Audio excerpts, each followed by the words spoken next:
மகாபாரதத்தில் கிருஷ்ணருக்கும் திரௌபதிக்கும் உள்ள நட்பு பற்றி தெரியுமா உங்களுக்கு? திரௌபதி கிருஷ்ணனின் ஒரு பக்தை. அவள் அவனை ஒரு நண்பனாகவோ உறவினனாகவோ கருதவில்லை. சபையில்தான் மானபங்கப்படுத்தப்பட்ட பொழுதும் அவள் கோவிந்தா, நீயே என் இறுதிப் புகலிடம் காப்பாற்றுவாயாக என்றுதான் கூக்குரலிட்டாள்.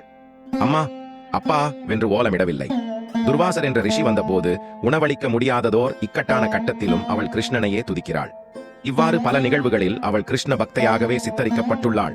ஒரு விதத்தில் பார்த்தால் பிற்காலத்தில் வந்த ஆண்டாள், பெரியாழ்வார், மீரா, சூரதாசர், அப்துர் ரஹீம் கான்கனா போன்ற கிருஷ்ண பக்தர்களுக்கும் விஷ்ணோய்கள், மெய்திகள், சக்மாக்கள் போன்ற கிருஷ்ணனை மட்டுமே வழிபடும் பழங்குடிகள், சிந்திகள், குஜராத்தி வைணவர்கள் போன்ற இனத்தவர்களுக்கும் ஹரே கிருஷ்ணா போன்ற இயக்கங்களுக்கும் அவளே முன்னோடி என்றும் சொல்லலாம். அதனால்தான் பல பழங்குடிகள் அவளையும் ஒரு மத குருவாக வழிபடுகிறார்கள்.